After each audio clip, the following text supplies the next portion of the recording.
هاملة المطبخ صار لي فترة كلش طويلة، فقلت بعد ما بيها مجال لازم أغير المطبخ تغيير جذري. صفنت عليه شوية وقلت بعد ما بيها مجال خلي أقوم أغير. وأول شي سويته غيرت الليدات، ومن بعدها اتجهت على الطباخ رشيته جف. حرفيا هذا أزعج طباخ شفته بحياتي، لأنه ما أجلف بيه يبقى مو نظيف. ومن بعدها غيرت الشكردانات اللي هي مال الشكر والشاي والملح، وتطورت الأمور وقررت أغير مكان الثلاجة والميز طعام.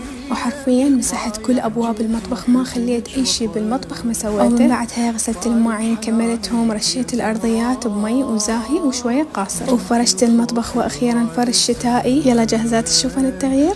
هاي قدرتي بالتغييرات، لأنه أنا أعاني من مطبخنا صغير. ألف الحمد لله والشكر.